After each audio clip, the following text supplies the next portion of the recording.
desert. And then like from the All-Star break on, this is when baseball gets a whole lot more interesting, right? Like up until the All-Star break, like I have almost zero interest in talking about baseball, mostly because you've got like an NBA playoffs and the NBA tail happening, the tail being, the part of the season that follows the season. The finals are done, and then, they've moved the award show until after the finals. The draft is after the finals. Free agency is after the finals. Yeah, all these things. And so like basketball will not go away and leave us alone in peace finally. And it does. And now we have SEC Media Days, and we have Major League Baseball All-Star Game stuffs, which is interesting. It's actually been very fun in Miami. Last night was the Home Run Derby, which was surprisingly exciting. The Home Run Derby, to me, is the equivalent of the NBA Slam Dunk Contest. And as such, the two things that are constant about the NBA Slam Dunk Contest and the Home Run Derby are this. Hit or miss. You don't know the product. You don't know whether or not you will actually enjoy either product until you are essentially halfway through it and you're enjoying it. And quite frankly, the reason why last night was enjoyable was Aaron Judge, right? Like if Aaron Judge loses to Justin Bauer in the first round, which he nearly did, Justin Bauer had a strong, I think, 22 home run first round performance, only to be topped by Aaron Judge somehow. That's what made it great. It's the guys that were doing it. I think that the Home Run Derby has the potential to always be more interesting than the Slam Dunk Contest because you don't need to be creative in a Home Run Derby. You just need to hit the ball out of the park. In a Slam Dunk Contest, you need a little bit of creativity. If you do something that we've already seen before, we're bored by it. Nobody should take off from the free throw line ever again. I've seen it 3 times in my life now, and it was only exciting when Michael Jordan did it. I see the Slam Dunk Contest as the more declining version of this. But yeah, if you don't have a good set of players hitting in the Home Run Derby, you could have a bad derby. Aaron Judge saved the Home Run Derby last night by simply mashing the ball all over the park. And I mean literally all over the park. There are charts that exist that show Sanos like to hit it to the left, and I think Altuve hit it a lot to the right. But all over the park, Aaron Judge smacked the ball all around the yard in a way that is almost frightening. It is almost frightening. And I have read the stories, by the way, of the baseballs being juiced, and we'll talk about that a little bit later in the show, where the baseballs are supposedly bouncier than they have been previously, and that's why we've seen this surge in home runs. But I'm not going to lie. Last night, I did not care. It was absolutely fun and fantastic. So I'm excited about tonight's All-Star game because that's what the Home Run Derby is supposed to do. It's supposed to fire you up for the All-Star game. I am thrilled and could not be happier that the All-Star game is happening. But I think Bryce Harper came up with an idea to make the All-Star game more interesting that I had not previously considered. I will admit this. I will acknowledge. I had not previously considered this as an option because baseball is such a traditionalist sport and nobody is interested in change in the game of baseball, right? Like we don't want to change anything, in large part because we have all of these numbers and all of these records, and baseball is the only sport where the numbers and the records are holy. And the more you change, the more you've got to adjust for certain numbers, even though I think we should adjust already. I mean, guys now are way more athletic, bigger, stronger, faster than they've ever been. Like there is a certain level of adjustment that is just going to have to happen. But regardless, baseball wants to change as little as possible. We don't want a pitch clock in baseball, a thing that would definitely speed up baseball games because you've got pitchers that take forever on the mound. And every time I watch the Yankees and the Red Sox, the two of those teams, I don't know what it is, and I don't know if it's just an entitlement between the two of them. That game takes like 5 hours, and I don't have 5 hours to dedicate to the New York Yankees and Boston Red Sox. I just don't. I used to when I was in college and I didn't have a job, but I do. I have jobs now. I just don't have 5 hours to dedicate to those teams. And yeah, a pitch clock would be nice. I think it could cut it down to 4, maybe even 3.5 hours. I would be okay with that. I can't do the 5-hour affairs that I used to. And every time those two teams meet, and we won't even add a pitch clock in baseball to speed this up, we will change absolutely nothing about this sport, even though the pitch clock has been overwhelmingly successful in the minor leagues. We don't like to change baseball.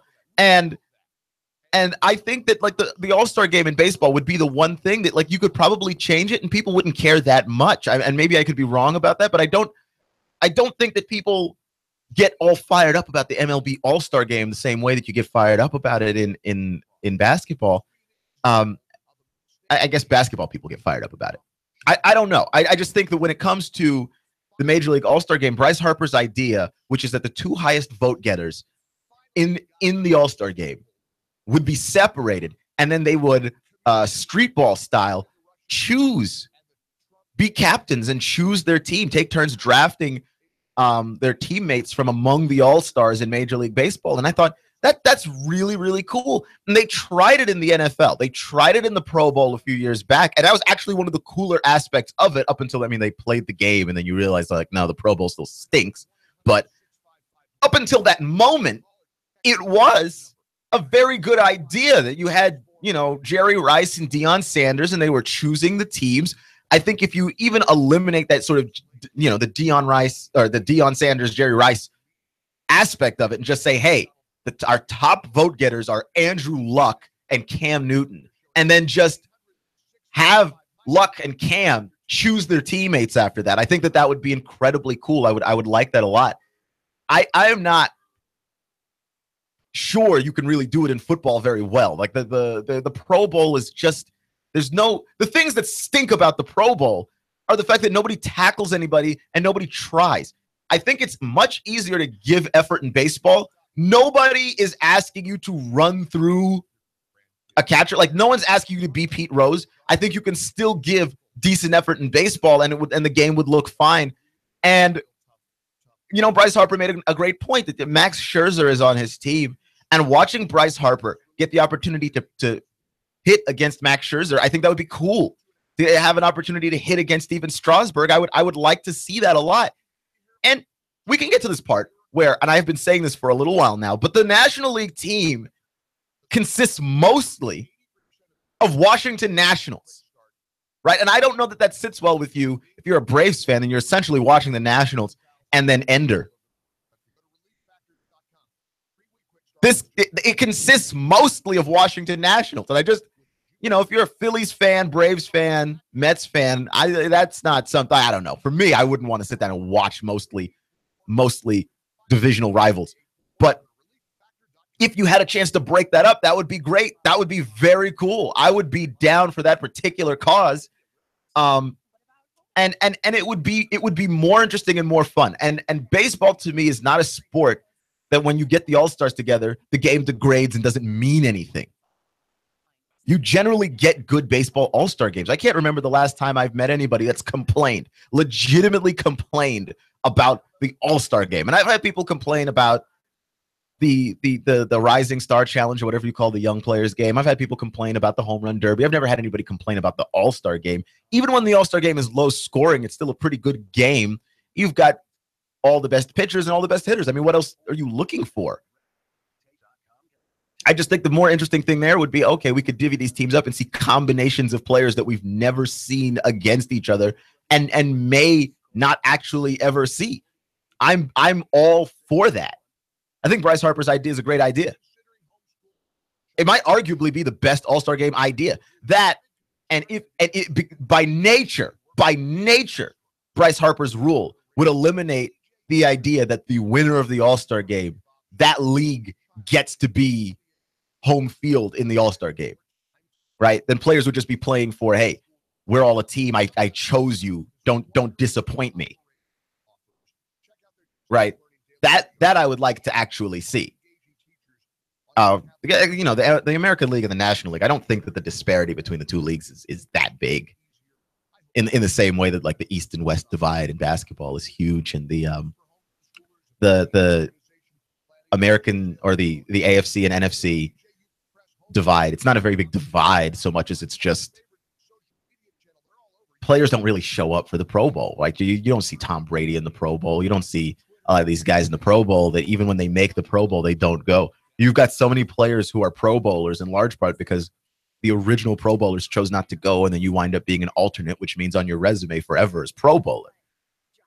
I'm not a big fan of that.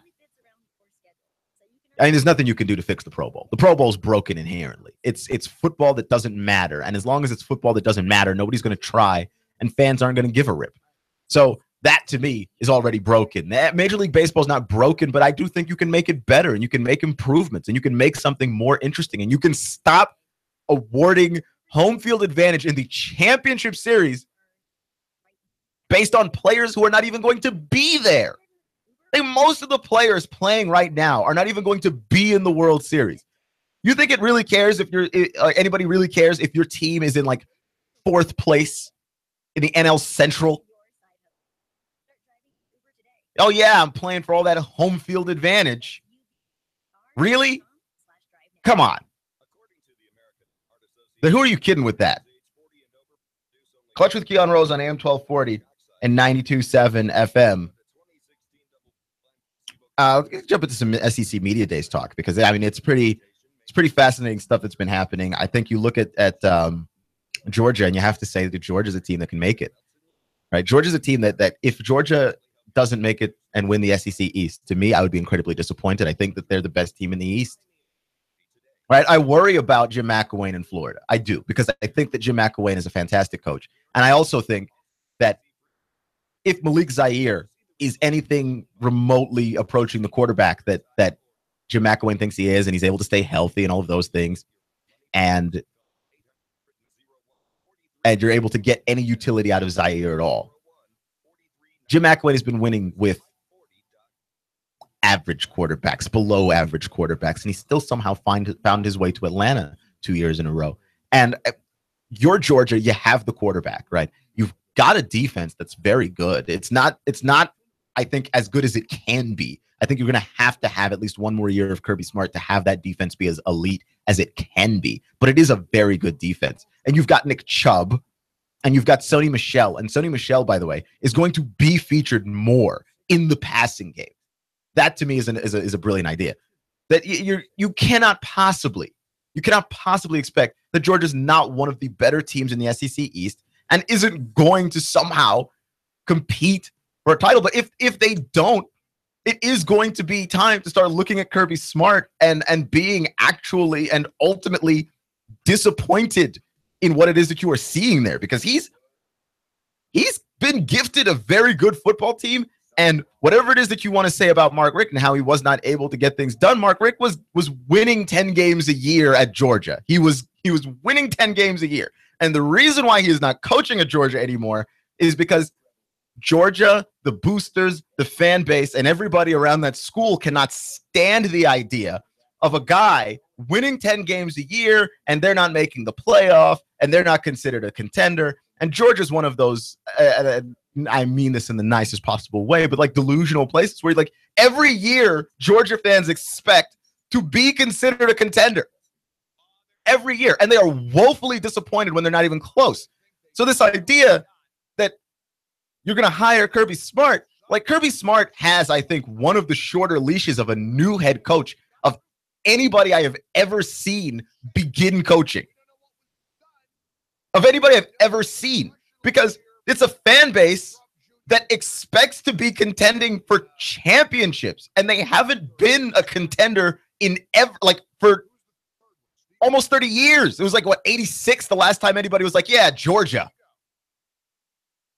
It's been a very long time, and I think that there's a lot of pressure being thrust on the shoulders of Jacob Eason, who was not at SEC Media Days, but boy, was he the topic of conversation. If he does not make the leap this year, I don't think that people are going to turn on him, but I think there's going to be a very vocal set of people who are incredibly disappointed with what Jacob Eason has brought to the table, because he is a very talented quarterback. He's a talented young guy.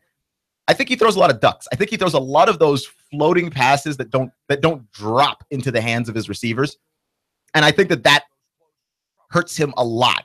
He has got to figure out how to get those passes to drop, because I think they oftentimes just sky over everybody. And it doesn't look great optically.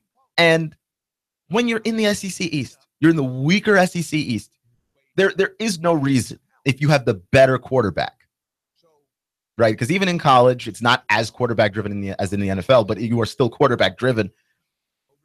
Even in college, you have the better quarterback. You really ought to be going to the SEC title game in the SEC East. The next best teams in your division are Florida and Tennessee. And Butch Jones is to me a guy that is getting on my last nerve. Clutch with Keon Rose on AM 1240 and 92.7 FM. I mean, because I want to talk about Butch Jones for half a second. Because I talk about Georgia clearly having the best quarterback. Malik Zaire could be the biggest impact player, I think, in the SEC if he plays well and stays healthy, which, you know, the staying healthy part is not something he's proven that he's been able to do his entire time at Notre Dame. But Tennessee, Quentin Dormady and Jarrett Garantano are the two quarterbacks that are considered to be the top quarterbacks in their quarterback race, in their quarterback duel, as it were. And the thing that is the most annoying is that Butch Jones will not choose a quarterback, which to me, he doesn't have to choose it right now. But here's the thing that he said that was absolutely maddening to me, which is that he would be open to the idea of having two quarterbacks, of playing two quarterbacks. And I cannot think of a single time that has legitimately actually worked. Right? We saw last year with Gus Malzahn. He tried to run out Sean White. He tried to run out Jeremy Johnson. How did that go, Gus? Oh, you almost lost your job? Yeah, because it didn't go well. That's a bad idea. You cannot have a two-quarterback system. It does not work. Right? Steve Spurrier has done this multiple times, and it has not worked a single time. You cannot have the two-quarterback system unless you have a distinct plan for your two-quarterback system. Like, oh, we're going to have a guy that's going to move us between the 20s, and then maybe our bigger, stronger, more mobile quarterback, he's our goal line guy.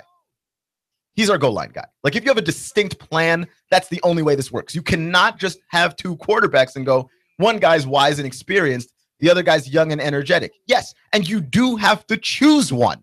You absolutely have to. There's no way that this works because quarterbacks need rhythm. You can't have a guy going and then go, okay, this is a situation where we're going to have Garantano. Garantano's definitely going to work better here. So we're going to throw out Garantano. Actually, Dormady's better on 3rd and 5s. So we're going to go Dormady. Right? This entire time, we've seen it with Brian Kelly and Notre Dame. He's tried to do the multiple quarterback thing at Notre Dame. It hasn't worked. Right? Like, he did have Malik Zaire and Deshaun Kaiser battling against each other before ultimately Malik Zaire was not able to stay healthy, and Deshaun Kaiser took the job and never gave it back. But for goodness sakes, you've got to choose a quarterback, because I'm serious. You try and choose two quarterbacks, you're ultimately choosing neither guy. You're not giving either guy a fair chance to legitimately lead your football team anywhere. Sometimes you've got to battle through adversity, and if you're being switched out at the first sign of adversity, you don't get any rhythm. You don't build up the confidence that it takes for a quarterback to be successful at this level. Quentin Dormady is a junior, so, how about allowing him to get this experience, and then maybe next year he punches through stronger as a senior, and then Garantano can step in after that and be your guy a little bit later on. I don't like the quarterback carousel on one team, right? Like, we see quarterback carousels in the NFL all the time. You got guys, and he's, someone's on the Bears and they move to the Buccaneers, and people move around. But on your own team, you can't have a quarterback carousel on your own one team. What does that do? Different quarterbacks have different styles, different ways that they throw the ball, different levels of accuracy, different preferences, different levels of arm strength, which when we saw the orange-white game, Garantano and Dormady could not be further apart in terms of skill. Dormady is far and away the more skilled quarterback. He's the more accurate passer, and I think he throws with better anticipation. Yes, you might like a lot of things that Garantano is doing, but for goodness sakes, man, absolutely not. There under no circumstance can you run a two-quarterback system, especially Tennessee, like Butch Jones has any room to experiment whatsoever. Clutch with Keon Rose on AM 1240 and 92.7 FM. We're going to talk a little bit more about the home run surge in baseball and a few more SEC Media Day thoughts. Clutch with Keon Rose on Nooga Radio. Next. The Tennessee Valley's news, talk, and sports leader. Nooga Radio, AM 1240 and 92.7 FM. 3, 2, 1. Chattanooga Radio, AM 1240 and 92.7 FM's news. Now, Chattanooga police say that a woman was found dead, apparently beaten to death on Cane Lane on Sunday night, and new details revealed that Michael Anthony Hicks has been arrested in this case. According to the police report, the incident started out as a fight between the victim and another woman who was the ex-girlfriend of Mr. Hicks. It then escalated when Hicks joined in and began beating the woman, first with his fist, then with a piece of furniture, according to the police report. 3 finalists have been named by the committee put together by the mayor to pick the new police chief. Current acting chief David Roddy, assistant chief Edwin McPherson, and Captain Todd Chamberlain from the LAPD have all been selected as finalists. The mayor will pick his candidate in the next 2 weeks. A series of car break-ins in plain sight before sundown at the River Park in Chattanooga. Police say they're not connected, but it seems to be a new trend. A family visiting from the UK got a warm welcome when their car was broken into and their valuables were stolen. Chattanooga police advise you should hide your valuables in your car before you leave it. Russell Stroud, Nooga Radio News, now. In-depth traffic, news, and information. Mornings on Nooga Radio, AM 1240 and 92.7 FM.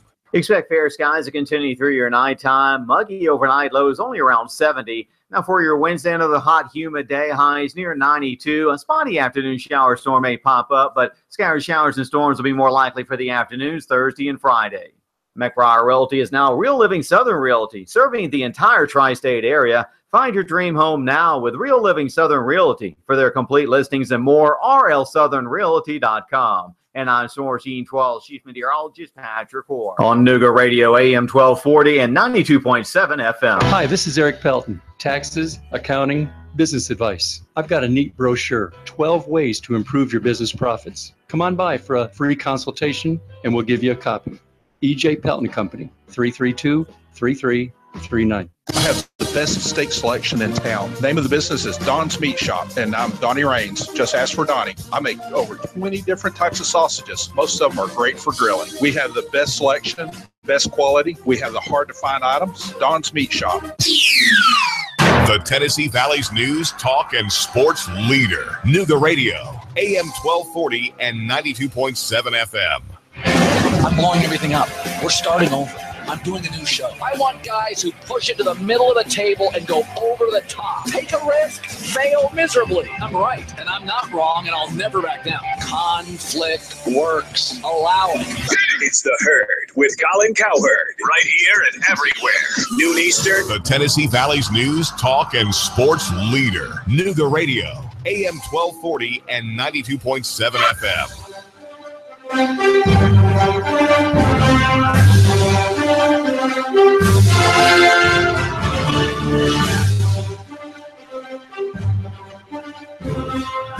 We live in a world where people have zero patience. Because I can see the viewers on YouTube. We have some viewers on YouTube, and nobody can make it through the commercial breaks. It's great. Like, I'm watching the viewers, and they go up during the segment, and then the commercial break shows up, and people go away. And I'm like, how hard is it? How hard is it to close the tab that you're in, or just go to a different tab and wait for the show to come back? It's a radio show. It's a radio show. I don't go to commercial break and then stay there forever. Right? It's like 2 minutes. It's 120 seconds. People are gone. And it doesn't bother me. I just find it humorous. Clutch with Keon Rose on AM 1240 and 92.7 FM. And I say all that to say we are on YouTube. That's a good place that you can find us. You get to see what my ugly mug looks like, as well as the inside of our studio, and just to be more connected to the show, which I've always been a huge fan of that.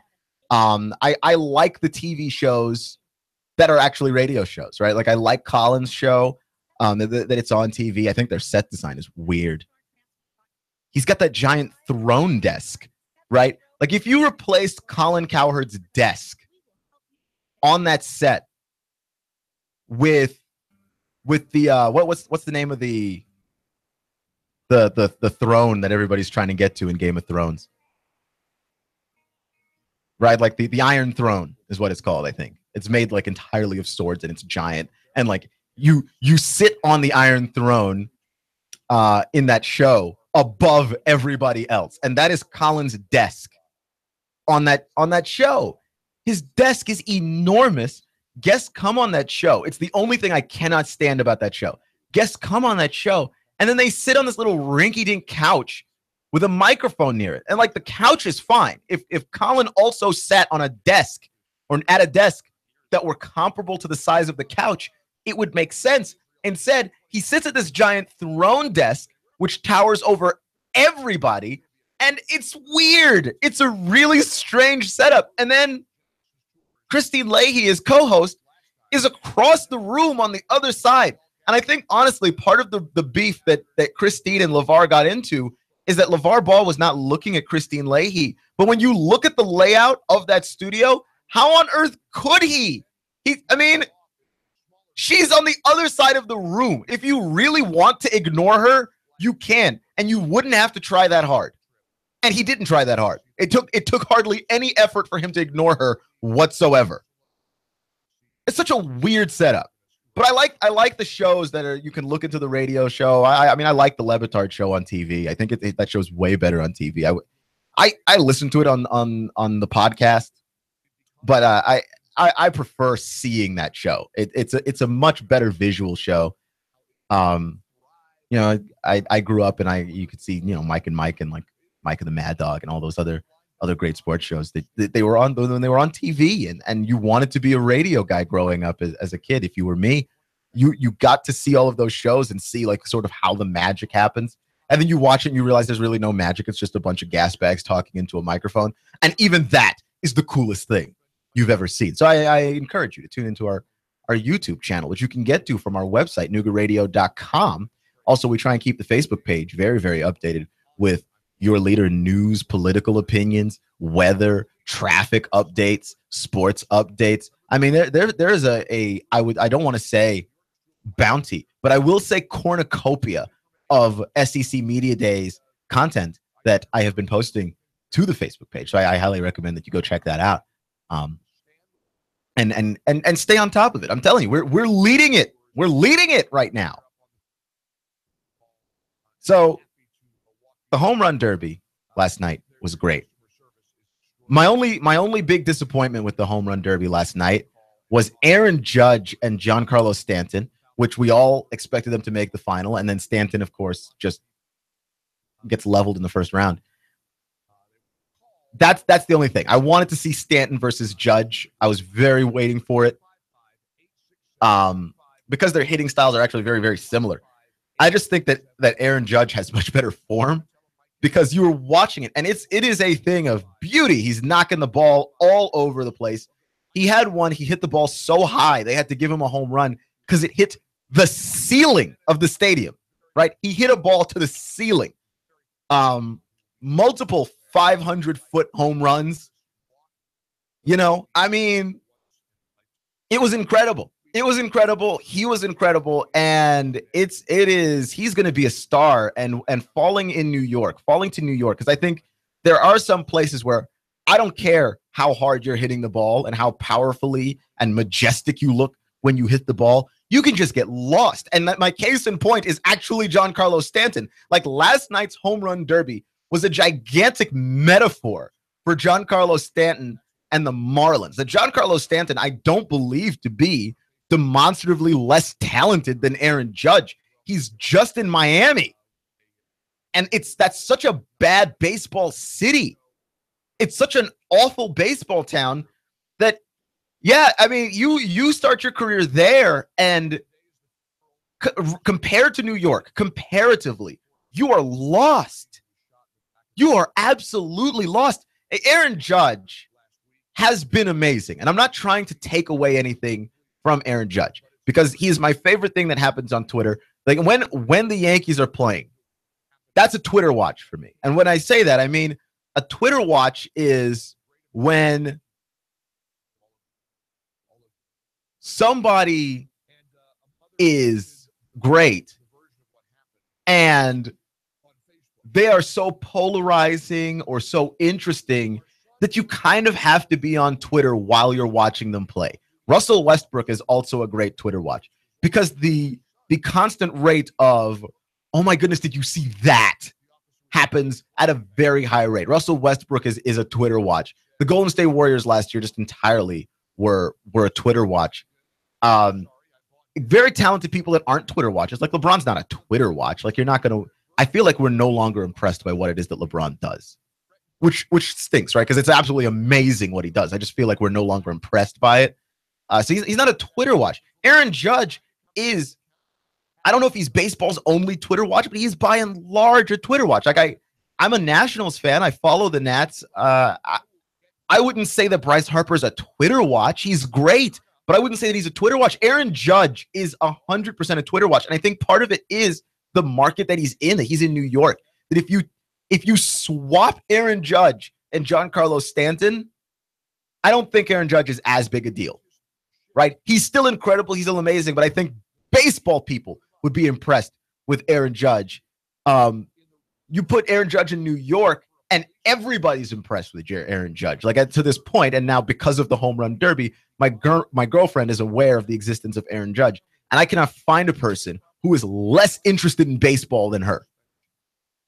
Less interested. But we watched the home run derby last night, and she didn't have a problem with it.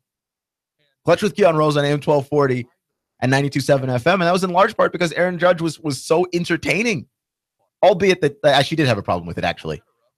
Baseball players are disgusting. I couldn't even argue the point with her, but like she's watching Aaron Judge cram all of the Earth's bubblegum into his mouth and just spit it in pieces in various directions. And she's like, that's gross. And I wanted to say, you know what? No, the oral fixation, it's part of baseball. And instead what I ended up saying was, yeah, you're right. Yeah, you're right. I mean, there are things. I have seen some dugouts. I've seen some dugouts that will give you nightmares. But yeah, baseball is relatively gross. But the point of the matter is, like, my girlfriend is aware of the existence of Aaron Judge. She's not aware of the existence of Giancarlo Stanton, right?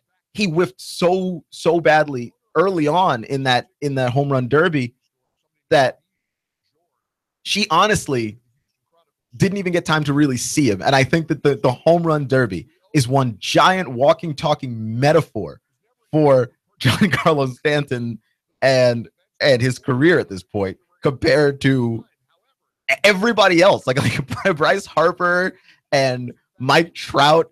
Like if you're in a bigger, better baseball market, and Washington's not even a great baseball market because they couldn't even sell out,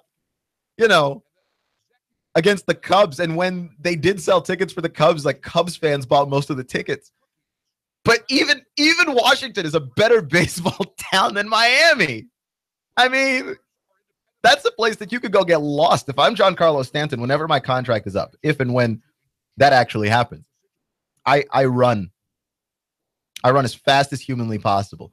Clutch with Keon Rose on AM 1240 and 92.7 FM. Like I told you, there's a lot of things that happen, and the sports calendar does heat up at this point in the summer because I'm a big tennis fan, and Wimbledon is here, and I'm not going to hit you with the breakdown of Wimbledon, but Rafael Nadal losing to Muller, that has to be one of the biggest shocks that I've ever seen, because to many people, Rafael Nadal is one of the top 2 tennis players of all time, right? Like or top 3, right? Like people have Sampras, Pete Sampras and Bjorn Borg as very high. And then as well, like Rafa's a top 3 guy for a lot of people. For me, I would have to put Federer above Rafael Nadal. And I saw the tail end of Pete Sampras as a child. I don't remember it very, very well. So I'd have to say that Roger Federer is the best tennis player I've ever seen in my whole life. But Rafa's a top 3 guy. I remember John McEnroe gave out his top 5 tennis players of all time. Rafa's a guy that's high up there. Muller beating him, which, by the way, is a tennis match that took about 4.5 hours, which to me is just an insanely long time to wind up being tired and disappointed, is easily one of the great Wimbledon upsets of all time. That nobody saw that coming, right? Because for me, like a lot of this stuff that happens early on in Wimbledon is a formality, and I don't get to watch a ton during the day because I have many hats. I work at many places, and so like I just don't get the time to sit down and watch Wimbledon the way that I did again, when I was in college and had no job, or had a job that did not necessitate that I was gone all day and could not sit down in front of a TV at some point. And so I had to check the news, and the update that I got that Rafael Nadal lost was like, who beat him and how? We got a 5-set, 4.5-hour thriller. And so now we're essentially living in a world that we're being upheld by Novak Djokovic again, I believe, in this tournament. And I will say this, because we give Rafael Nadal a ton of credit, but Rafael Nadal has never been the best grass player, right? Like, I would argue of their entire generation, Federer has been the superior grass player. And of the three best players right now, the aging Federer, Rafael Nadal, and Novak Djokovic, I think Federer still is the better grass player. And I think I would take Djokovic on the hard court, because the way that he serves, it feels like it's impossible to return, and none of the speed is taken away by the surface at all. But I can't imagine a world in which Rafael Nadal had lost to Muller, and now I've had to have lived through it. I was like, man, where were you? Where were you when Muller shocked the world? Like, this ought to be a historic moment, except we're just swamped in sports stuff. Clutch with Keon Rose on AM 1240 and 92.7 FM. We do believe the National League is winning the All-Star game tonight, right? We do actually believe that. I think the superior pitching is in the National League, but we might have a really good game tonight. I'm not sure. And Major League Baseball All-Star games are notoriously, at least to me, tough to predict the outcome, right? I'm pretty sure every year for the last half of my life, I could watch the NBA All-Star game and with reasonable certainty know that the Western Conference was going to win. It's just better, and it's just been better for the longest time. And unless the NBA shakes us up next year, it will be much, much better, because it will be a bunch of dudes you never heard of in the East, right? It's going to be Kyrie and LeBron and like John Wall and Gordon Hayward. I know they're making it, and everybody else. I mean, Deion Waiters could make the All-Star game. He wouldn't sniff it in the West. Kemba Walker might make the All-Star game. He wouldn't sniff it in the West. Yeah, the guys are going to make the All-Star game next year that I can't dream of another situation where they make it.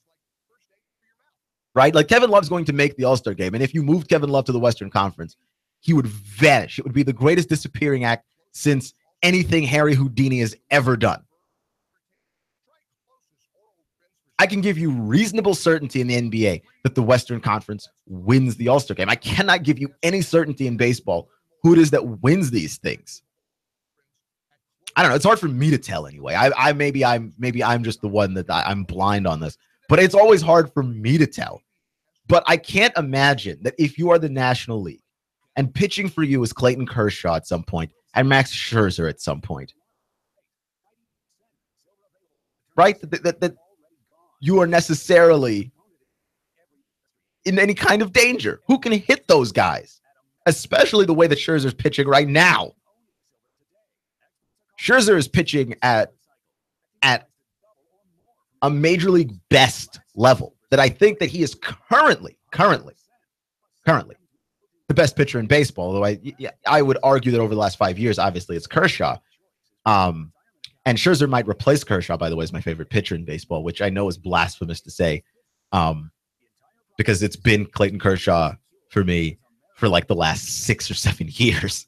But I think that Scherzer is coming for that throne at this particular moment. But I am unbelievably aware of the fact that when I watch Major League Baseball All-Star games, part of the genuine fun for me of watching it is that it feels like I'm taking a step into the unknown, which is the whole point, at least for me, of watching sports anyway. Like, I don't sit down and watch games for which I believe I know the outcome implicitly, because that step into the unknown is what I like to watch. Right? I watch the NBA All-Star game because there is a little unknown element. I like a couple of the one-on-one matchups with guys, but that game's a joke. Nobody defends ever. And usually they wait until the last 10 minutes to defend, 7 minutes to defend. This year, they didn't even try. Like this year, you were waiting for the defense to turn on, for somebody to go, yep, it's going to be me winning this. And the defense never showed up. It never made an appearance in the game, to the point where I'm not looking forward to next year's basketball All-Star game, even though I would have considered that previously to be my favorite of the All-Star games, despite the bad defense. The Pro Bowl's a joke. Never going to matter. But I think that baseball's All-Star game might be my favorite now, just out of the fact that I legitimately cannot tell you, National League or American League, who's going to win. I would be okay no matter who won, because I don't feel like it would be surprising either way. Like if I didn't watch the game tonight, went to bed, woke up, the idea that the American League would have won overnight or the National League would have won overnight, like whichever one you tell me would have won in the morning, I would be like, yeah, that's true. That makes sense. Right? Because I mean, you've got Altuve with Houston, you've got Trout with the Angels, like you've got a lot of offensive firepower. Most certainly, you've got Judge with the Yankees for the American League side. I mean, we've got a lot of talent out there, and I honestly couldn't tell you who's going to win. And usually, I don't mind an all-star hot take, right? Like I try not to predict the games too much, because I find it to be a pointless endeavor, that you're predicting something that you are ultimately going to sit down and watch happen. Clutch with Keon Rose on AM 1240 and 92.7 FM. I mean, that was my ultimate problem with everything that happened. Not that he needs to be beaten up any further, but everything that happened with Nick Wright basically predicting that LeBron James and the Cavs were going to win in 5 is like, what is the point of putting your neck out there to predict a beatdown that you know isn't coming? I like to believe that he's smart enough to know it wasn't coming, and he just sort of conned himself into the idea that that's the way that was going down. But you're going to sit down and watch it happen anyway. Why put your neck and your credibility out there for games you will sit down and watch? Like, why not just analyze what happened instead of trying to boldly tell everybody, this is the way it's going to be? But I don't mind a little bit of this is the way it's going to be for the All-Star game, because it ultimately doesn't matter, except that it does kind of matter. We've got to change this World Series thing. I don't know who's got the ties to Rob Manfred, but if you've got the ties to Rob Manfred, I'm at SportsCloud on Twitter. Somebody hit me up with a tweet, because we've got to change this. Like it's baseball's silliest rule is that the winner of the All-Star game, the team that represents you in the World Series, gets home field advantage. Like, okay, it's not a guarantee that we get there. Like, everybody wants to win the World Series, but I don't think when anybody's playing at the All-Star game tonight, like I honestly don't think that when Bryce Harper's at the plate tonight, he'll be thinking to himself, you know what, I've really got to dig in here because we're a World Series contender and I've got to make sure that we've got home field advantage. Like, I just don't see it. And if you're a guy, a Braves guy, for instance, like Ender, I mean, what are you playing for? Right? Like, Ender's playing for pride. He's playing to make the Braves fans happy. Ender's he's not going to care about home field advantage in the World Series. If anything, you're trying to sabotage the Nats. Clutch with Keon Rose on AM 1240 and 92.7 FM. Next. Hi, this is Eric Pelton. Taxes, accounting, business advice. I've got a neat brochure, 12 ways to improve your business profits. Come on by for a free consultation and we'll give you a copy.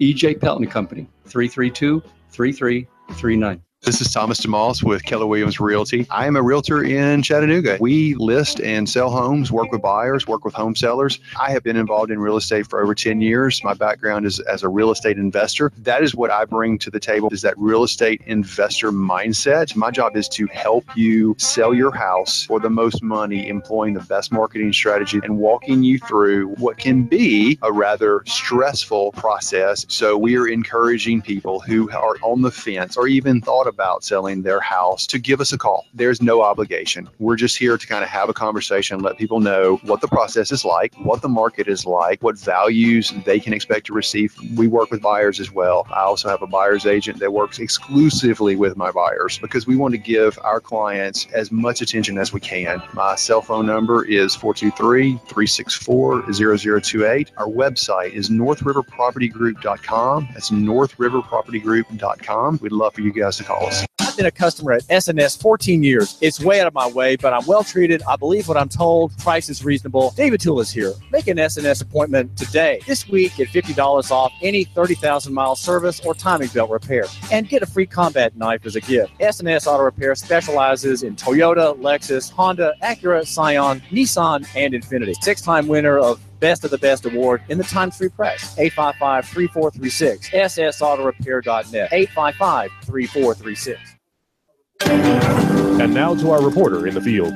We asked Ray at Ray's Plumbing what's important for homeowners to know. Some field line systems can cost upwards of $10,000. The bottom line is to save yourself money down the road. I would definitely recommend everybody with a septic that is not on county or city sewer to have an inspection done by a qualified professional. It'd be great if nobody did inspections on them for all plumbing companies. That's what we do to make a living. Not to scare anyone, but it should be in the back of your mind. The danger is the field lines failing and costing thousands upon thousands of dollars and tearing your yard up. By preventative maintenance, you're saving yourself a large headache that may displace yourself and your family. It happens more often than you think. The waste is designed to stay in the tank, and that waste will build up over time. Even with treatment, we have to help that waste break down. Ultimately, preventative maintenance is the key that will keep you from spending $5,000 to $10,000 on replacing your septic system. The bottom line is to save yourself money down the road. Call Ray at Ray's Plumbing, 421-6341, 421-6341.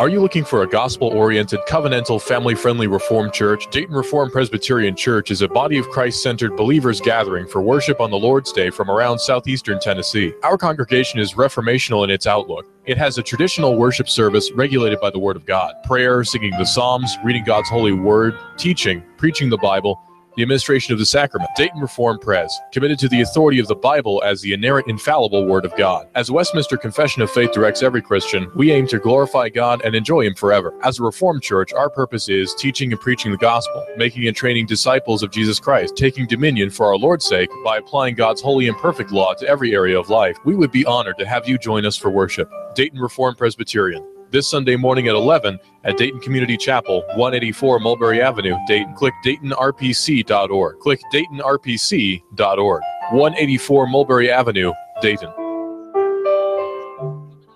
My name is Trevor Atchley. I'm an attorney here with the law firm McCoon, Williams, Atchley, and Stanley. We have a show on Nooga Radio called Legal Bites, where we discuss legal topics of interest to our listeners: estate planning, business formation, and business transactions. Legal Bites, 11 a.m. on Wednesday. Nooga Radio, AM 1240 and 92.7 FM knows your opinion is important. So call 800-8949. Agree or disagree? Call 423-800-8949. 800-8949. Nooga Radio, AM 1240, 92.7 FM, and 95.3 HD4. News, talk, sports. Nooga Radio.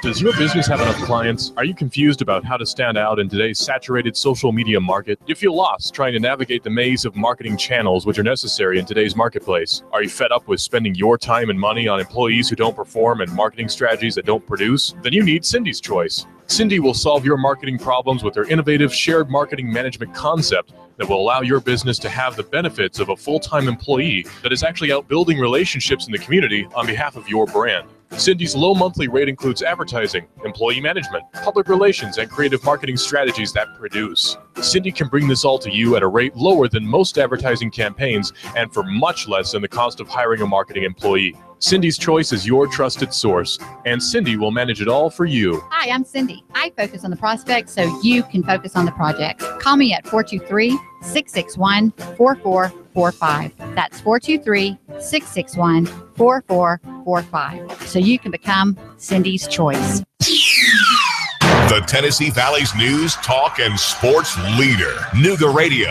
AM 1240 and 92.7 FM.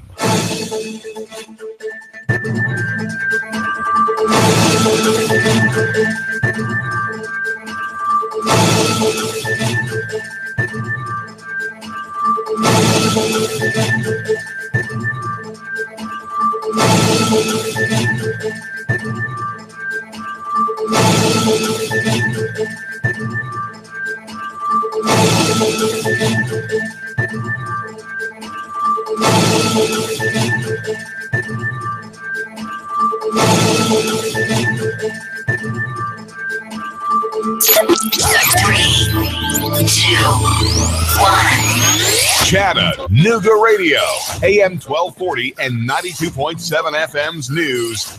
Now, Chattanooga police say that a woman was found dead, apparently beaten to death on Cane Lane on Sunday night, and new details revealed that Michael Anthony Hicks has been arrested in this case. According to the police report, the incident started out as a fight between the victim and another woman who was the ex-girlfriend of Mr. Hicks. It then escalated when Hicks joined in and began beating the woman, first with his fist, then with a piece of furniture, according to the police report. 3 finalists have been named by the committee put together by the mayor to pick the new police chief. Current acting chief David Roddy, assistant chief Edwin McPherson, and Captain Todd Chamberlain from the LAPD have all been selected as finalists. The mayor will pick his candidate in the next 2 weeks. A series of car break-ins in plain sight before sundown at the River Park in Chattanooga. Police say they're not connected, but it seems to be a new trend. A family visiting from the UK got a warm welcome, and their car was broken into and their valuables were stolen. W224AZ Chattanooga. WSDT Saudi Daisy Chattanooga.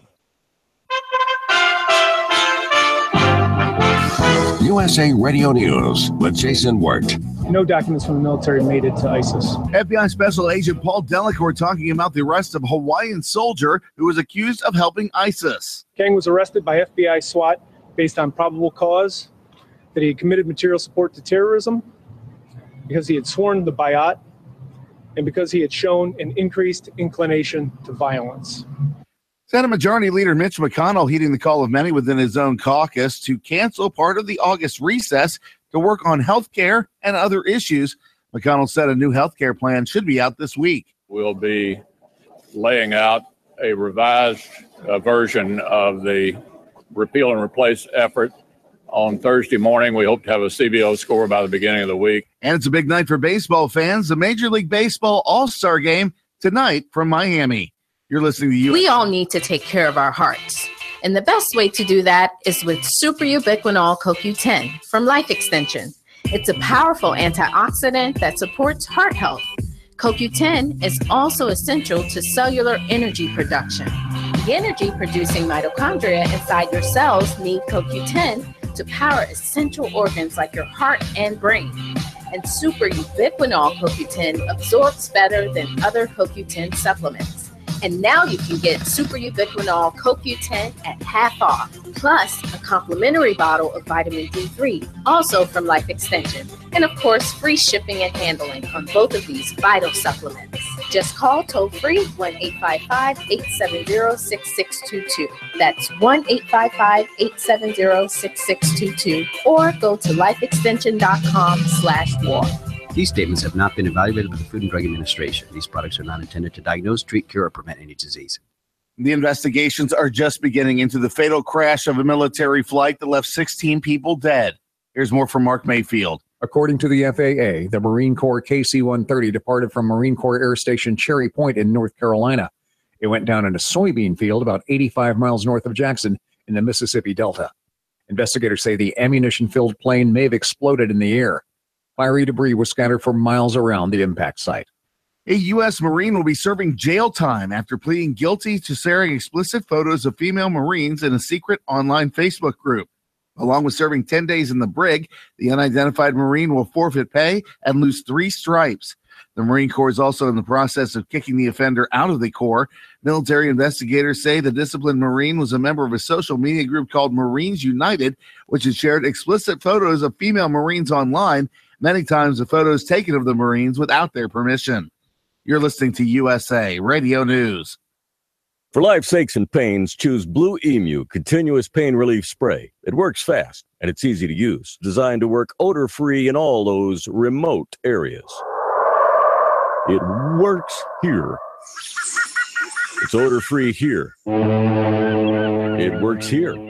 Blue Emu Continuous Pain Relief Spray. Fast-acting, easy-to-use, odor-free pain relief for all those remote areas. Available at Walmart, Walgreens, CVS, and other fine retailers. Police in New York are searching for a man who went through a Jewish neighborhood, looked for fresh concrete, and then carve swastikas in the concrete. Assemblyman Dove Hyken says the community is appalled by the hateful symbols. When you see that Nazi emblem, the pain that it causes is beyond description. Officials say surveillance video taken early Saturday morning shows a man holding a small flashlight with his teeth as he etched multiple swastikas into the cement on Newkirk Avenue in Midwood. The property owners didn't find the vandalism until Monday when they alerted police. Hyken says whoever did this should be punished. We're living in a society where there's so much hate in people's hearts. James Flippin, New York. A growing number of adults say they've experienced cyberbullying on the internet, according to a new survey. Here's Lisa Carter. In a recent Pew survey, nearly half of Americans say they've experienced online harassment. Some of the most common examples include name-calling, embarrassment, even sexual or physical threats. More than half of those surveyed say they've witnessed this happen to others. People also want to see tech companies prevent cyberbullying, but are torn on the balance of free speech versus safety. You will soon see more ads on Facebook Messenger. The social media company is extending ad placements on the Messenger app. After a successful run in Australia and Thailand, you'll notice more ads on the main page, but sponsored ads within messages set the in-depth traffic, news, and information. Mornings on Nooga Radio, AM 1240. Chattanooga Radio, AM 1240 and 92.7 FM's news.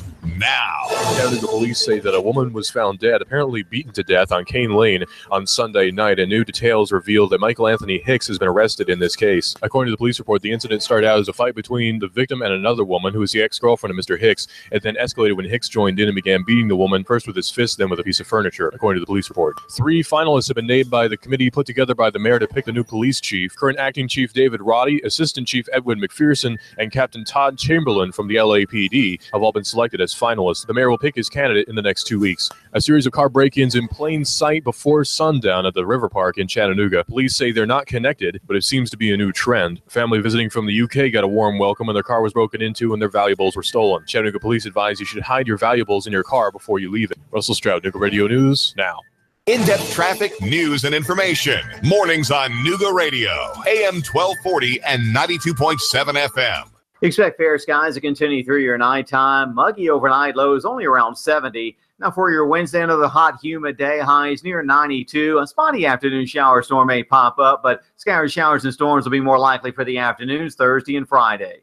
McBriar Realty is now Real Living Southern Realty, serving the entire tri-state area. Find your dream home now with Real Living Southern Realty. For their complete listings and more, rlsouthernrealty.com. And I'm Source 12 Chief Meteorologist Patrick Orr on Nooga Radio AM 1240 and 92.7 FM.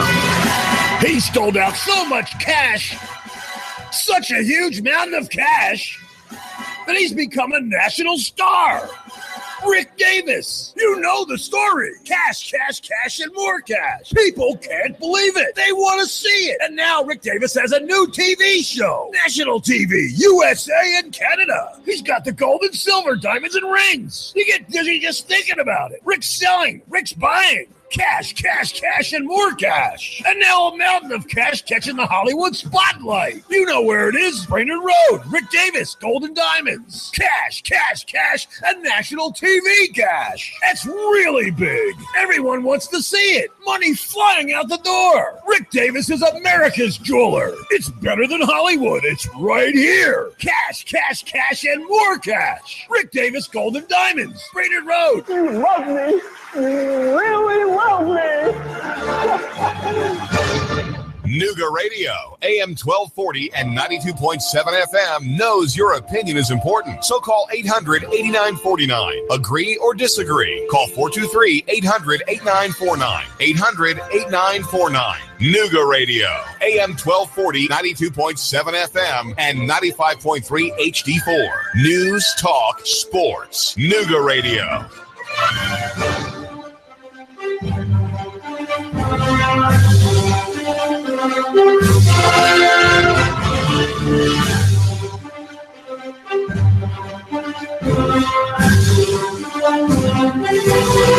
Hello, Chattanooga. You're listening to AM 1240 and 92.7 FM. Clutch with Keon Rose. Hour number 2 here of the show on Nooga Radio and NoogaRadio.com.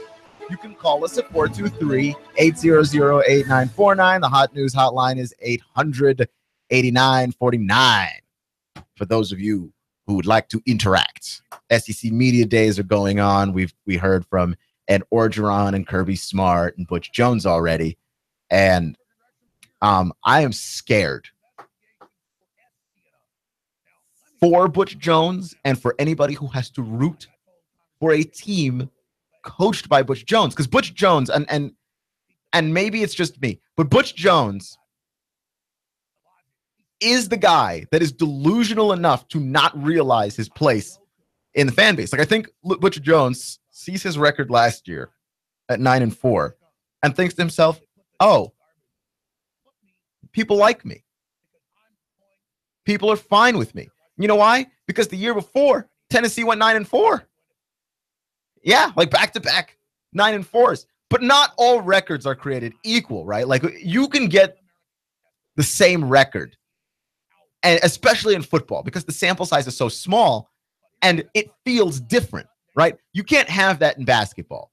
Like, when the Golden State Warriors won 73 games, even though they didn't win the title, that's still mind-boggling, right? Like, I speak for all of us, every single last one of us, when I say, I don't think we ever thought the 72 wins by the Bulls was ever going to get broken. I don't think that I thought that it was ever going to happen.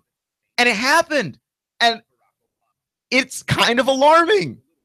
It's kind of alarming. Like, that is something unto itself. But when you have a sample size where the games, where it's smaller, like, now you're looking at the quality of wins, right? Because quantity doesn't have as much of a meaning. And the 9-4 that Tennessee put up in 2015 is a better 9-4 than the team put up in 2016, because in 9-4 the team was coming up and they lost some games that honestly you can forgive them for losing. You can forgive them for losing to Oklahoma because that was a really good Oklahoma team. You can forgive them for losing to Alabama, which, by the way, is a great Alabama team. They won the title that year, and that was a close game. That was a game in which Tennessee was competitive all the way throughout. And coming down the stretch of that game, a few more things bounced their way. Tennessee might actually end up winning that game against Alabama. They needed Josh Dobbs to convert, I believe, on a long third down. And I believe they also needed to get a stop against the Crimson Tide. So it was not a long shot, but a longer shot than people make it out to be. But at the same time, that was a very competitive, very fascinating football game. The next year, Tennessee did the opposite. Instead of competing in games that you didn't expect them to win, now you've got this team losing football games that they ought to be hammering home. Like, they ought to be hammering Vanderbilt to death. And I like Derek Mason and think he's incredible. And I think what he's doing up there in Vandy is great. But the Tennessee should not ever lose to Vanderbilt as currently constructed.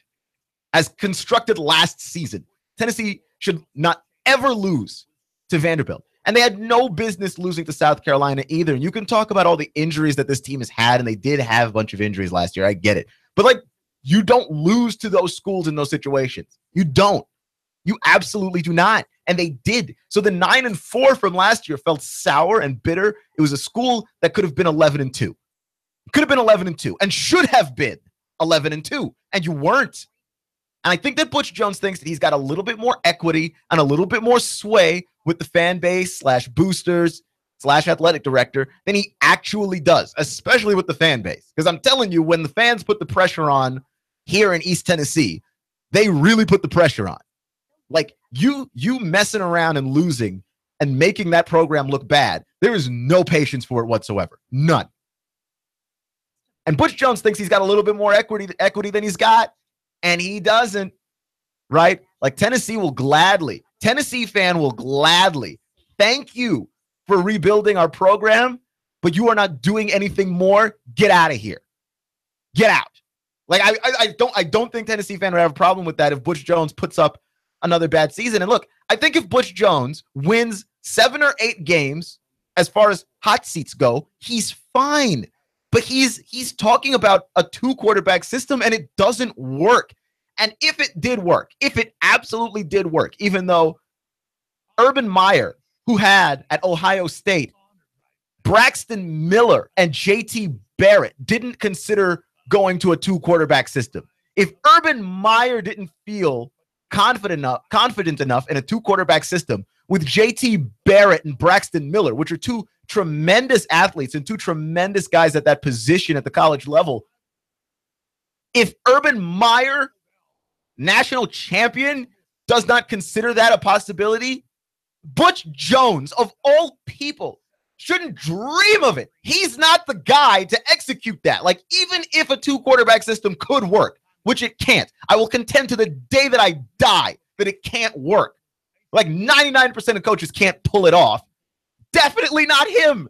He's not the guy. We're talking, this is the guy that looked at his chart and used the chart to lose the game in Florida. If anybody could make a 2-quarterback system work, I don't know who it is, but I know who it's not. It's not Butch Jones.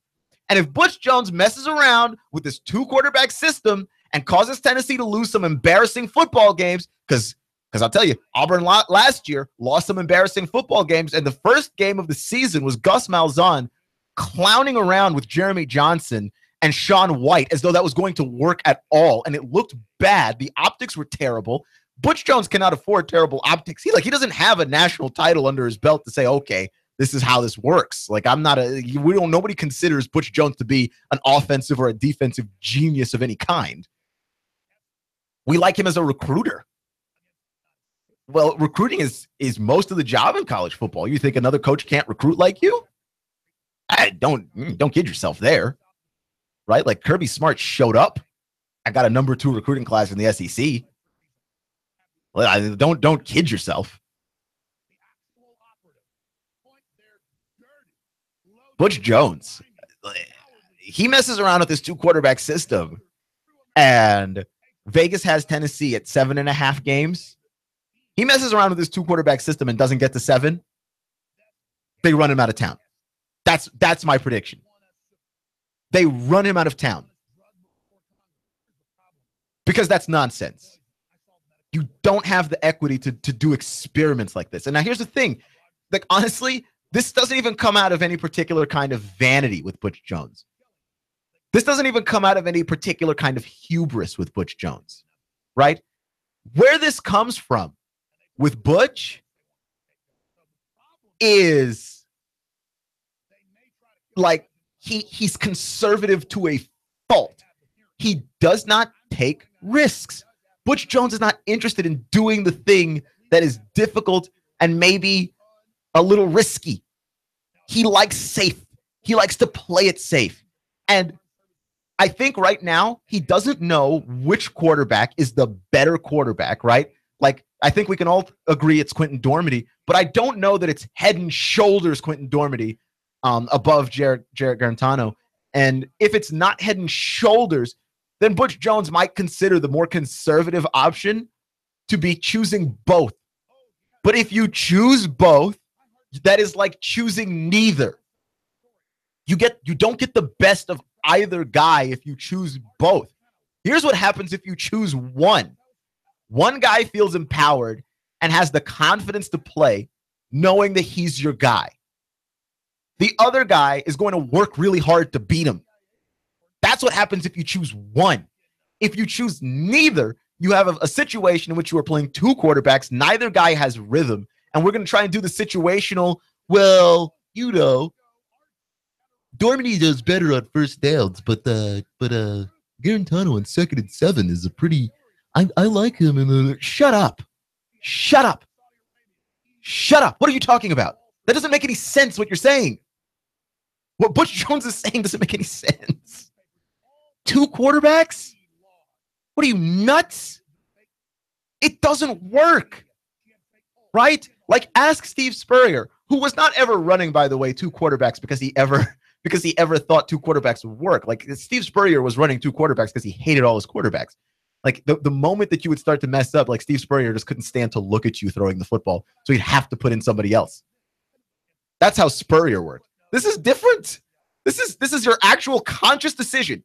Even after seeing the nightmares that's caused at Notre Dame and Auburn, even after seeing the nightmare that caused at Texas last year when they went with Shane Buechele And the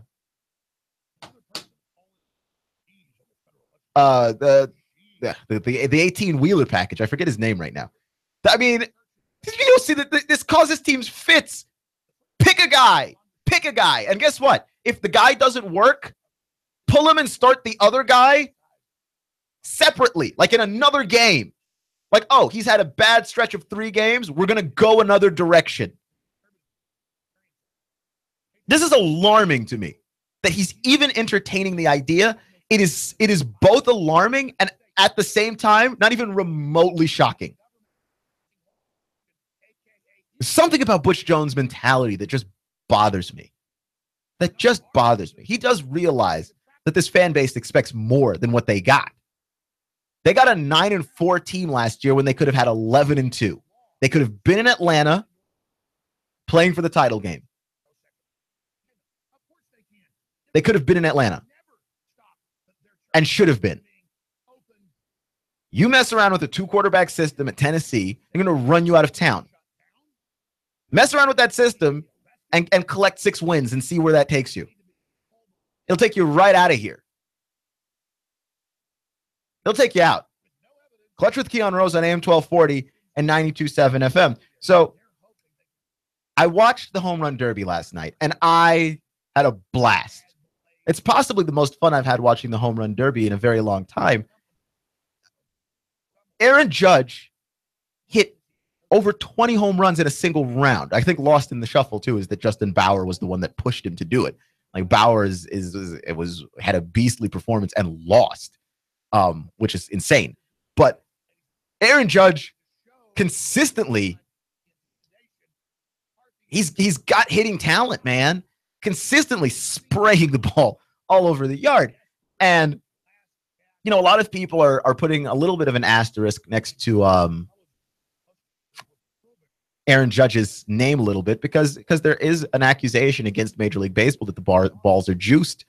And it's funny because my buddy, Patrick McCoon, who's a sports writer for the Cleveland Daily Banner and friend of the show, Patrick was saying that Aaron Judge might be the best hitter, best pure hitter we've seen in baseball since Hank Aaron.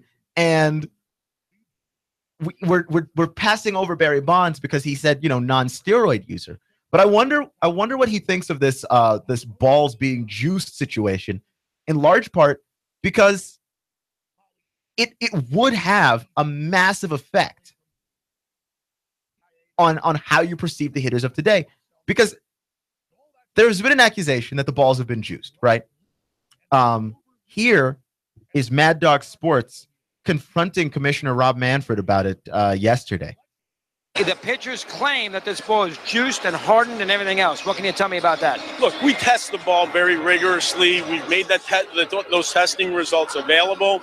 It's within the specifications that we've always used for baseballs. There's nothing that we're seeing that we believe would account for the changes we've seen in terms of the number of home runs. Now, does that mean that we're going to stop now? No, that means we're going to look hard at the specifications. Maybe the specifications need to be different. And again, the other thing I would point out, these are handmade products. There has always been some variation in the baseball, and we want to make sure that we don't have too much. That audio comes from Mad Dog Sports talking to Commissioner Manfred about the possibility of juiced baseballs. And Rob Manfred is insisting that the balls aren't juiced. And he's insisting this. Rob Manfred is insisting that not only are the balls not juiced, but like everything's fine. He thinks that absolutely everything is fine. And they've done the research. When I say they, Ben Lindbergh over at The Ringer and Rob Arthur over at 538. Those are two, by the way, very, very good sports sites if you want to get a lot of information there. But 538 is very good with data specifically. And they've looked into it. And the home runs, the home run percentage, the home run rate has shot up in 2017, right? There seems to be less air resistance on the baseballs. And as a result, the home run rate has shot up, right? It's so far and away higher than 2016, 2015, 2014, and 2013, then it is alarming. So what you're telling me is the guys that are hitting in 2017 are either just better at hitting than guys were simply 1 year ago, just a year ago. Or something's up with the baseballs. And like the explanation here is that the newer balls have higher coefficient of restitution, which is that they're more bouncy. They have a lower circumference and a higher seam height, which would add an average of 7.1 feet to the distance of the ball, which changes the speed and everything. It doesn't seem like a very big difference, but when you're talking about guys who can hit the ball at hundreds of miles an hour, it does actually make a big difference if you change the size and the seam height and all of this stuff on the ball. I do think that there is some level of this being juiced, and baseball has done their own investigation, and that investigation turned out exactly how you thought it was going to turn out. Here's what the investigation turned up. Everything's perfectly all right now. We're fine. We're all fine here now. Thank you. How are you? That's what the investigation turned up. The investigation turned up. Everybody's fine. That's the investigation. I don't know exactly what we expected. Like Major League Baseball investigating themselves for the idea that their own baseballs might be juiced. Hey, Rob, how's the investigation going? Everything's perfectly all right now. We're fine. We're all fine here now. Thank you. How are you? Okay. We instantly believe you, except that we don't. What we're seeing here is insane. And again, this is not to take away from guys like Aaron Judge at all, because, I mean, if it were so easy to hit the baseball, like, how come he looks like he's the best, right? Like, that still doesn't explain everybody else not necessarily being able to hit at that level. But you cannot deny that when you look at this graph, there is a graph out, 538 put out the graph. It measures the drag coefficient of the baseball from least air resistance to most air resistance and the corresponding home runs. And this is the lowest air resistance that has ever been on a baseball since 2013. And it's the most home runs. Like, that's obvious data. It's factual that there's something up with the baseballs, and the pitchers are complaining about it because they, obviously they have the stuff to lose here, which is that their stats are dipping. Like your ERA is shooting through the roof, and it's the last thing that you want. And obviously, they're going to complain about it. But for Major League Baseball to be like, no, it's all good, everything's fine here, how are you doing, is insane. The ostrich head in the sand situation is not going to work out on us. And no one is going to believe Major League's investigation into their own thing if they're going to find no wrongdoing. Right? And the fact that the baseballs are handmade, as Rob Manfred classily pointed out in all of that. Yes, they are handmade, which increases the likelihood that the baseball could be juiced. Right? Like it's not a machine doing something. It's a person. And he said, yeah, it falls within our guidelines. Okay, but 2017 has the highest home run rate since the steroid era. I mean, it's insane.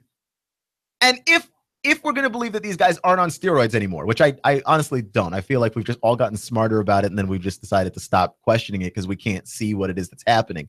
I think in the battle between the drug testers and the drug takers at the moment have finally won the battle. But even if you're going to put aside all of that, right? Because, like, I don't know how you explain Aaron Judge. I mean, that guy's enormous. What did he eat as a child? What did he eat as a child? Because I don't know. There's no explanation for that. But even if you're going to take that into account, this idea that everything is fine, it's all good. I think the league should look a little bit deeper than that. They should at least come up and say, well, something's suspicious here. We're not going to buy the everything's fine. And I don't think that Rob Manfred is necessarily lying, but he is wrong.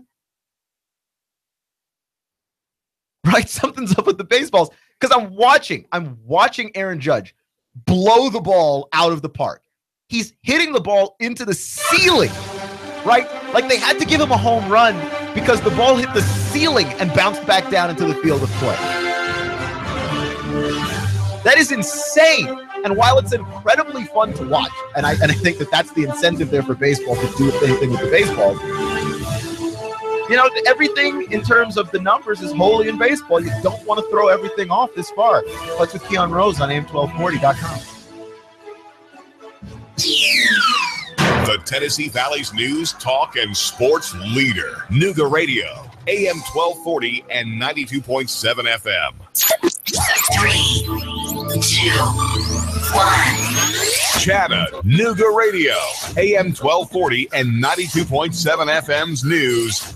Now, Chattanooga police say that a woman was found dead, apparently beaten to death on Cane Lane on Sunday night, and new details reveal that Michael Anthony Hicks has been arrested in this case. According to the police report, the incident started out as a fight between the victim and another woman who was the ex-girlfriend of Mr. Hicks. It then escalated when Hicks joined in and began beating the woman, first with his fist, then with a piece of furniture, according to the police report. 3 finalists have been named by the committee put together by the mayor to pick the new police chief. Current acting chief David Roddy, assistant chief Edwin McPherson, and Captain Todd Chamberlain from the LAPD have all been selected as finalists. The mayor will pick his candidate in the next 2 weeks. A series of car break-ins in plain sight before sundown at the River Park in Chattanooga. Police say they're not connected, but it seems to be a new trend. A family visiting from the UK got a warm welcome when their car was broken into and their valuables were stolen. Chattanooga police advise you should hide your valuables in your car before you leave it. Russell Stroud, Nooga Radio News, now. In-depth traffic, news, and information. Mornings on Nooga Radio, AM 1240 and 92.7 FM. Expect fair skies to continue through your nighttime. Muggy overnight, lows only around 70. Now for your Wednesday into the hot, humid day, highs near 92. A spotty afternoon shower storm may pop up, but scattered showers and storms will be more likely for the afternoons Thursday and Friday.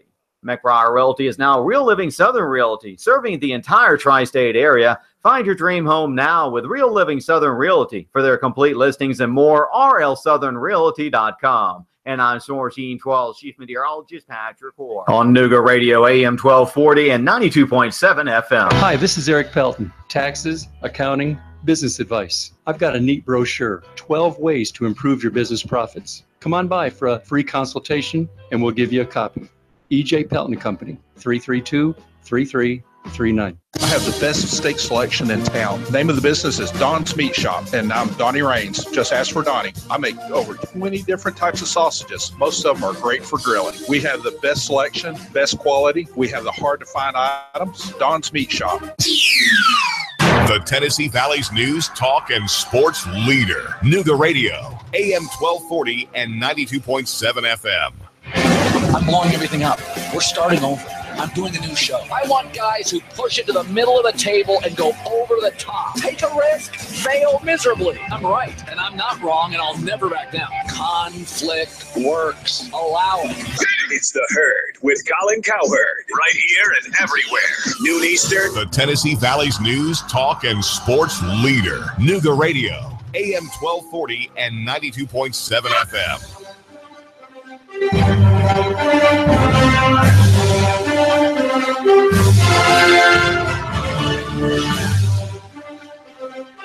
You can't change the rules of baseball. The fans would riot.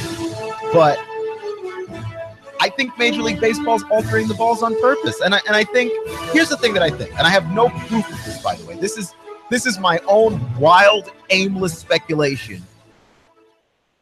But I think that baseball wants to generate the kind of viewership that the NFL and the NBA have on a national level. Baseball should be dead, right? By all the forecasts of baseball. Oh, it's going away. Oh, it's dying. And then it's still here. Baseball should be dead by all the forecasts of baseball. I remember when I was in high school back in 2007, they were telling me baseball was dying then. Baseball is making more money than it's ever made, and it's because of all the local TV deals and all the local markets. I think baseball wants it nationally what the NBA and the NFL have. And the only way to draw that kind of viewership is to make the casual fan more impressed by the game. And the only way to make the casual fan more impressed by the game is to make the home runs more frequent and more spectacular. And, I think that if you alter the balls, I'm just saying, I think you have, at least with Major League Baseball, a motive to alter the baseballs. And I think with Major League Baseball, you have a motive for not telling people that you've altered the baseballs, because Major League Baseball is the only sport where if you change the rules of the game, people would riot. It's the only one. The NFL has openly changed the rules to benefit offenses for years. And what has it gotten them? More fans, more viewership, more TV deals, more money. Like, they've only been rewarded for doing that. The NHL has been shrinking the pad size of goalies and the equipment of goalies forever in an attempt to see more goals scored, which they have, which they've been rewarded for. People watch the NHL playoffs. Granted, not as much as with the other leagues, but people pay attention, right? We know who the Penguins are. We know who Sidney Crosby and Evgeny Malkin are. The Predators have shown up onto the scene, and we like them. I mean, what we have seen is sports going, you know what people want to see? More scoring, and tweaking their sports to get more scoring. And baseball cannot openly do this. They're the only sport who cannot openly change things. The NBA has gone, you know what? We're going to allow you to play the zone. And then scoring plummets. And they're like, you know what? Actually, you can't play a zone. Stop playing zone defenses. Just openly changing the rules to affect point totals. Just openly doing it. And no one has a problem with it. NBA fans do not riot. Right? We have great conversations about how the greats would play in today's game. Right? How good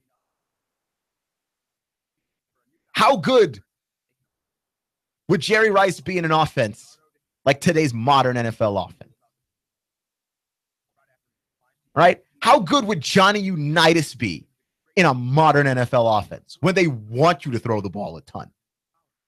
Like, we get to have those conversations. How good is Dr. J in today's NBA? Right? Guys that could shoot threes in the past, but kind of got overlooked because they didn't shoot threes in the past. How good would those guys be in today's league? Right? Like, you want to know. It would be very interesting. Could the 96 Bulls beat the 2017 Warriors? Like, that's a conversation that we had all of this year, essentially, whenever you had to talk about NBA. You don't get to have that conversation in Major League Baseball because part of Major League Baseball is fundamentally keeping things the same. And people do not want things to change in baseball. So if you're a baseball and you want to increase scoring and you want more eyeballs on your sport, here's what you do. You change the baseballs and you don't tell anybody. I think they changed too much too quickly because you look at the numbers and the gap between 2015 and 2017 in terms of the home run rate is monstrous. Okay, here's 2016, which is the next closest year in home run rate. Okay, we had 12.5% home run rate, which is home runs per fly ball. Right, in 2016 it was a 12.5% rate, and that's only slightly above 2013, which is a little bit below 12.5, 2015, which is above 10%, 2014, which is exactly at 10%. And there's some other years on the chart as well that don't even come close to 15%. And 2017 is 17.5%, over 17.5% of fly balls of the home run rate, which is like home runs per fly ball. That's insane. Like, there's nothing even close. There's nothing even close. So if the balls are juiced, like, I believe the balls are juiced. Like, I don't think that these reporters are coming here and making up things. This is not fake news. This is real. And Ron Manfred is like, no. We did an investigation. And here's what we found. Everything's perfectly all right now. We're fine. We're all fine here now. Thank you. How are you? It's great. But Rob Manfred can't tell us that they altered the balls. He can't tell us that. The reason why this is a big deal is because baseball fans would be upset they would be livid. They would be beyond livid.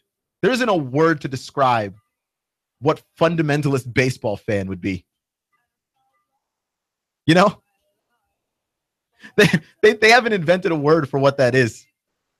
They would just all be upset. Like, fundamentalist baseball fan is a guy that still thinks it's okay for a pitcher to deal out justice to an arrogant hitter. Fundamentalist baseball fan has put an asterisk next to Barry Bonds' name. I haven't put an asterisk next to his name. I think that everybody in Barry Bonds' era was juicing, including a lot of the pitchers. And Barry Bonds is one of the greatest hitters I've ever seen before the juice. So at this point, like, for me, I don't put an asterisk next to his name, but fundamentalist baseball fan does. And they have a lot of sway.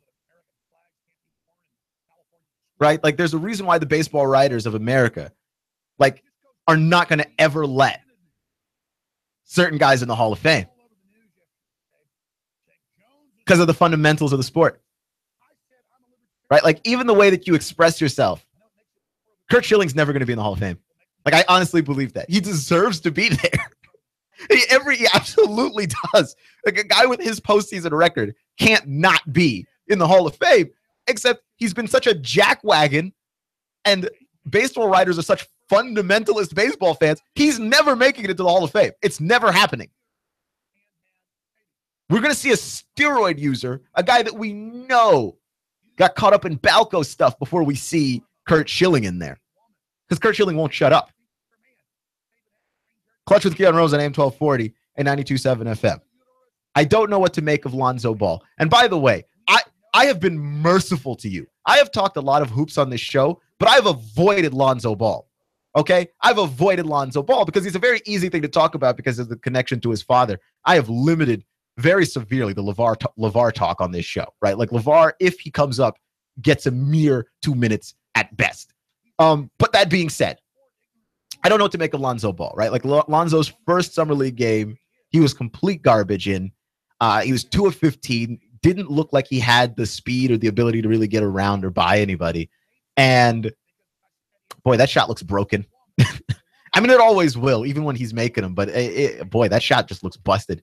But that being said, the second game, he gets a triple-double. You know, and I'm not one of these guys that's immediately sold on Lonzo, right? Like, I do think that he's going to be a very good basketball player, but do I think that Lonzo is ultimately going to be a better ball player than De'Aaron Fox? I don't. Do I think he's going to be a better ball player than Jason Tatum? I don't. And Jason Tatum can't play a lick of defense, but like, I don't think he's going to be a better basketball player than those guys. I think you put Lonzo Ball on a team, right? That's got a lot of scoring around him. You've got to build that kind of team around him. You've got to do what Houston did with James Harden. You got to do kind of what Washington's trying to do with John Wall and put guys around him that complement his passing ability. Because John Wall's not a great shooter, but he is a brilliant and very creative passer. And I see Lonzo as actually a better passer than John. I just don't know if Lonzo's got the athleticism that if teams want to take Lonzo away or take all the other options away, right? Like, they want to say, Lonzo's going to beat us. Because those are the two strategies that you really can employ. The most basic strategies when you're going up against another team's star. And people are saying that Lonzo's got superstar potential. We'll see. But if he's got superstar potential, here's how you guard superstars. You either decide that the superstar is going to be the guy to beat you and nobody else is going to beat you, or you're going to try and take away the superstar and just let everybody else be the one to beat you. And that just depends on who the star is and what's his team like. With Lonzo, what can Lonzo do if they decide Lonzo's got to be the one to beat us, right? Like, maybe we're going to defend him out at the three-point line. We're not going to let him shoot open threes, but Lonzo's got to be the one to beat us. Can Lonzo do it? Right? Because he's athletic enough, but he's not explosive. Lonzo Ball is not going to destroy you if you say, you know what? Only Lonzo gets to beat us here. I don't see it. I don't see it. Even in the triple-double, I was looking for some explosive Lonzo Ball moments, and all I saw was the court vision, which I love and I'm very impressed by. But I am not thrilled at, if we force Lonzo to be a scorer, that he can be a scorer. That's not his gene. That's not in his DNA. And people say, well, you know what? Like LeBron can be very passive. LeBron can pass the ball a lot. And I'm not going to lie. I do see a lot of similarities in terms of their basketball awareness and IQ, which are vague terms, but just follow with me here. But LeBron, if you said, we're going to force LeBron to be the guy that beats us, LeBron will dismantle you. You cannot allow LeBron to just go to the basket whenever he wants to. And LeBron's become such an improved three-point shooter, you cannot leave him alone out there. LeBron James will kill you if you just leave him alone. I don't know that we're going to get that from Lonzo, because Lonzo's not the athlete. That I'm not even going to compare him to LeBron. He's not the athlete that De'Aaron Fox in his own draft class is, right? Markelle Fultz and De'Aaron Fox are both superior athletes to Lonzo Ball. And I'm not 100% sold on the guy. I really am not. I like him, and certainly he is a fun watch in this summer league situation. I've watched him a little bit. It's not been a ton, but he absolutely is a fun watch. I see him and I don't know what to make of him, right? I see the triple-double game and I see a lot of potential. I see that first 2 of 15 shooting game, and boy, it looked like a dumpster fire. That's all I'm going to say with that. It looked like a dumpster fire. And this is Summer League, right? Like, Summer League makes everybody look like a superstar, which you should be. If you're a lottery pick, you should look like a superstar. And Tatum's look like a superstar, and Josh Jackson's look like a superstar, even though he can't shoot. And, Fultz survived his ankle rolling. But Lonzo hasn't looked like a superstar to me. He's looked good, but he hasn't looked like a superstar. And this is Summer League. This is Summer League. And maybe he's just one of those guys. He's just going to need the improved teammates. But Brandon Ingram looks like a different player now than he did a year ago.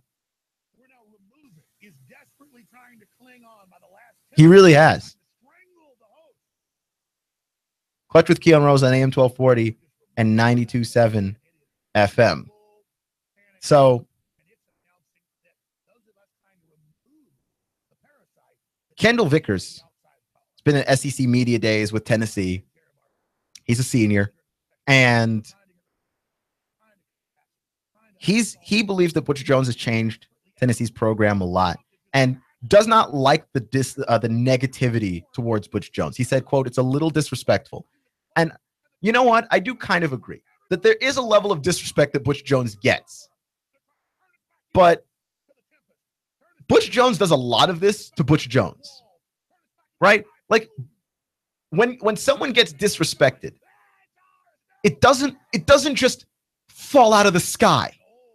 Okay? Like, when you disrespect somebody, there's a reason, even if it's not a good reason, and even if it's never good to disrespect somebody, because I wouldn't suggest that it is. But it doesn't just fall out of the sky. It didn't just happen like, oh, we just decided one morning when we woke up out of bed that we didn't like Butch Jones, right? Like, the media is very critical of the president. And you could say that the media has gone too far. I actually would say that the media has gone too far at this point. I'm a person who, as a member of the media, tend to side with the media on just darn near everything. But I would say that the media has gone too far, but it didn't just fall out of the sky, right? Or when conservatives criticized Obama for not being hard enough in his foreign policy, which I also thought went too far. I wouldn't say that fell out of the sky. I would say that Obama definitely deserved a good chunk of the criticism that came his way. When people are criticizing someone, when you're critical of a guy, it's part of it can go too far. You can be too critical, right? Like, sometimes I do wonder, have I been too critical of Butch Jones? Because I like him. I like what he's done for Tennessee's program. I like how far Tennessee has come since he's been here. But then I realized, like, no, a lot of the criticisms of Butch Jones didn't just happen, right? The 5-star hearts and the champions of life. I didn't say that. He said that. He was the one that didn't have the common sense to realize, like, that's insane to say that a fan base that wants you to compete for an SEC title is not going to be okay with guys being the champions of life. Like, why can't they be the champions of life and SEC champs? Like, why can't they be the champions of life and SEC East champions? That doesn't make any sense. Those two things are not exclusive. You can be both. You can be both. And Tennessee fans wanted those players to be both. It wasn't an either or. Like, yeah, we don't want these guys to succeed in life. We just want them to win football games. Like, no, succeed in life, but also win football games. That falls at the feet of the head coach. I mean, that didn't just happen. He did that, right? And he was the guy coaching. Correct me if I'm mistaken, but he was the guy coaching when Tennessee lost to Vanderbilt. And he was the guy coaching when Tennessee lost to South Carolina. He was the head coach of that football team, which means it is his fault. It is. The criticism isn't coming out of nowhere. It was a 9-4 record last year that should have been better than a 9-4 record. There should have been an SEC East, plaque, trophy, banner? I don't know what they give you. I guess banner. Should have had one of those. Should have absolutely had one of those. I don't understand why we're trying to protect Butch Jones. And I like Kendall Vickers a lot as a football player, and I think he's going to be an impact guy. One of his key quotes were that how much he's been working in the offseason, which again, he's a hard worker. He's a good guy. I'm not trying to tear down Kendall Vickers at all. In fact, I'm not even trying to tear down Butch Jones really, but I am going to call him out on the asinine things that he says. Right? I think that society has a responsibility when someone is saying something silly, stupid, or reckless to call them out on it. Yes, we do. If someone is going to say something and they're going to be wrong, we as a society have to tell them that they're wrong. And Butch Jones says a lot where he's wrong. He's wrong frequently enough that we have to point it out. And the hot seat talk is not disrespectful because it happens to everybody. Okay, that's the territory with being a head coach, that only Nick Saban in the SEC, and then I would argue Dan Mullen on a level. There's no hot seat there. There's no hot seat. Right? Like, there's very few guys that have earned the right to have no hot seat. Nick Saban and Urban Meyer, in my opinion, are the only two college football coaches in all of America that have earned no hot seat. Everybody else gets to sit on a seat that ranges from kind of warm to on fire.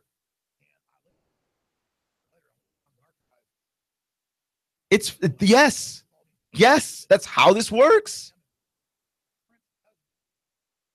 That's how this works. And it's not disrespectful.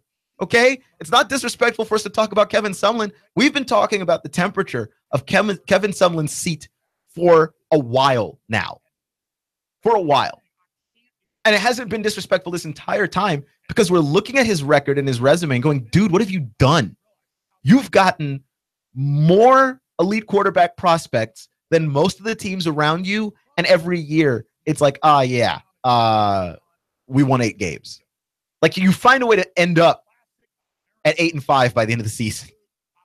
You find a way to end up at 9-4 by the end of the season. Every year. So yes, your athletic director is talking about firing you. And the fan base talking about Butch Jones, like, we've seen the silliness happen. We've seen it happen time and again. And until he proves to us that it's not going to happen again, everyone's going to be critical of him. And Kendall Vickers, as good a guy as he is not correct here. It's not disrespectful. Right? Like, we're not calling him names. We're questioning whether or not he's correct in some of the decisions that he makes and whether he should have won games that were available for him to win. Clutch with Keon Rose on AM 1240 and 92.7 FM. Remember, it's not how you start, it's how you finish. Stay clutch.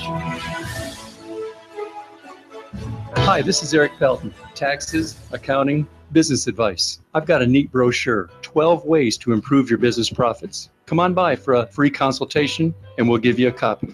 EJ Pelton Company, 332-3339. This is Thomas DeMoss with Keller Williams Realty. I am a realtor in Chattanooga. We list and sell homes, work with buyers, work with home sellers. I have been involved in real estate for over 10 years. My background is as a real estate investor. That is what I bring to the table, is that real estate investor mindset. My job is to help you sell your house for the most money, employing the best marketing strategy and walking you through what can be a rather stressful process. So we are encouraging people who are on the fence or even thought about selling their house to give us a call. There's no obligation. We're just here to kind of have a conversation, let people know what the process is like, what the market is like, what values they can expect to receive. We work with buyers as well. I also have a buyer's agent that works exclusively with my buyers because we want to give our clients as much attention as we can. My cell phone number is 423-364-0028. Our website is northriverpropertygroup.com. That's northriverpropertygroup.com. We'd love for you guys to call us. I've been a customer at SNS 14 years. It's way out of my way, but I'm well treated. I believe what I'm told. Price is reasonable. David Tulis here. Make an SNS appointment today. This week, get $50 off any 30,000-mile service or timing belt repair. And get a free combat knife as a gift. SNS Auto Repair specializes in Toyota, Lexus, Honda, Acura, Scion, Nissan, and Infiniti. 6-time winner of Best of the Best Award in the Times 3 Press. 855-3436. ssautorepair.net. 855-3436. And now to our reporter in the field.